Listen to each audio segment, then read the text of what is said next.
There are those who feel that the government has hardware. Gordon Cooper, again, indicated that he has heard some highly placed rumors concerning crashed UFOs, a retrieval, he says, not only of just the UFO, but remains of bodies. I came closest to a report like this, talking to an individual at GTE who holds a high managerial position, who has a top-secret clearance, and who worked as a civilian for the Air Force back in 1953. And his expertise was landing gear and also assessing the damage done to crashed aircraft. And he was on loan to the Atomic Energy Commission out at Frenchman's Flats, Nevada at the time, and he was assessing damage done to bridges and different types of buildings that were subjected to atomic bomb tests from different heights. There'd be atomic bombs on towers and drop a parachute and so forth. And he claims that right in the middle of these tests that he was called away and told to report to a certain office that he was going to have to go on a 2-day mission to a 3-day mission for something that he couldn't write or talk about. And he claims, just briefly, the story goes like this. He was flown from Indian Springs Air Force Base to a civilian airfield in Arizona. I think it was Tucson or Phoenix. I can't remember. I'd have to look at the report. But at the airfield, he was met by an air policeman who escorted him to a military bus that had all the windows blacked out. He got on the bus, and he was told not to talk to anybody, to surrender all his valuables, which he did, and they put him in a cloth bag, put his name on it. A full colonel, after everybody was assembled, told them that we're going to go for a long ride, that they were not to talk to each other, that they were going to investigate the crash of a super-secret vehicle, which they couldn't talk about, and they had to take an oath. And when they finally got there, he thought they drove around for 2 or 3 hours. He didn't know they took his watch away.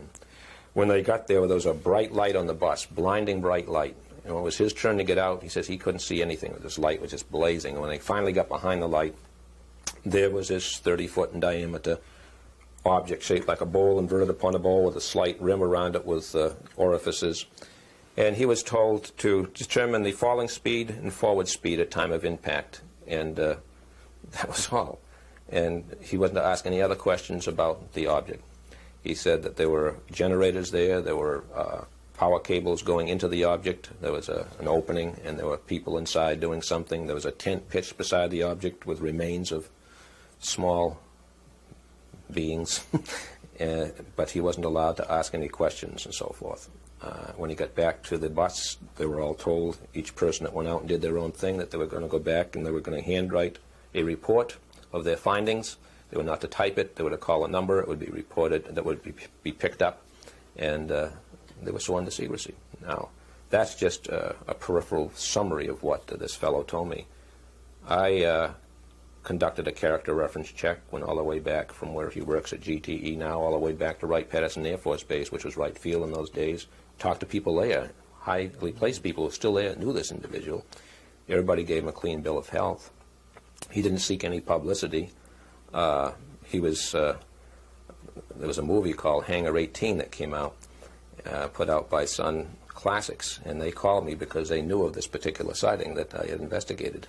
They offered this fellow money through me to do a documentary. He returned it down. He didn't want to compromise the story at all in any way using his name because of his position at GTE and because what his peers would think of him because he had taken an oath.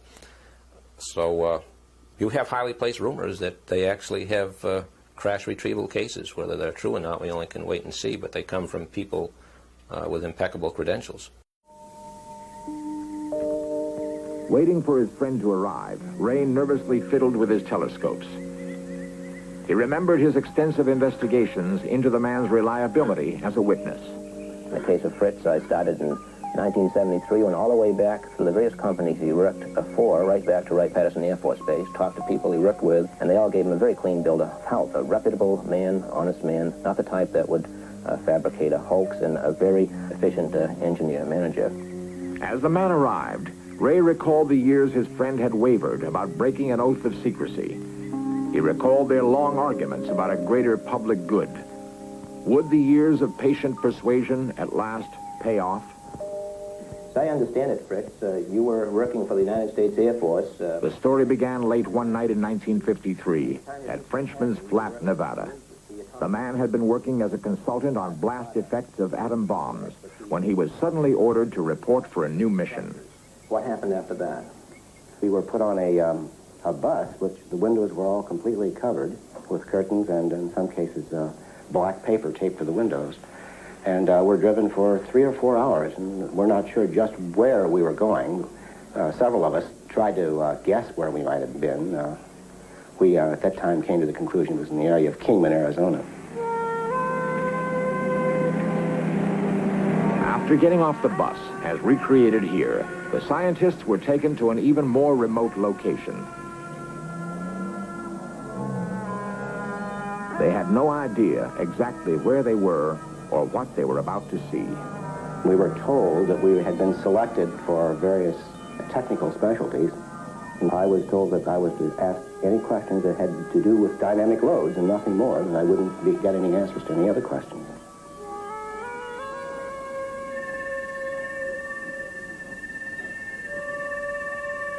It looked like 2 saucers, I would call it, one on top of the other, inverted, probably 25 to 30 feet in diameter. In terms of something known, what kind of metal would it look like? Well, it would look like a brushed aluminum. I'm sure it probably wasn't that. I say that because I noticed no scratch marks. And anything that would penetrate into the sand 20 inches that way would certainly have some scratch marks. No signs of buckling, fracture, or anything? Not that I could see.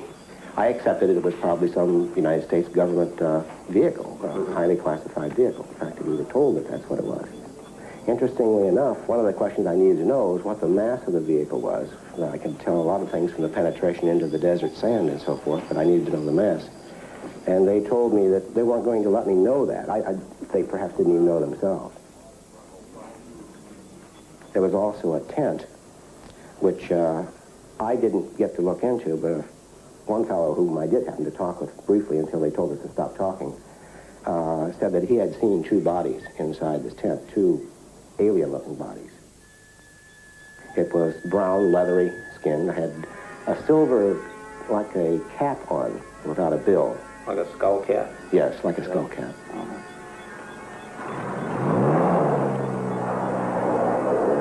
I realized what this really started to mean, but I also at the same time realized probably why the government was keeping it classified.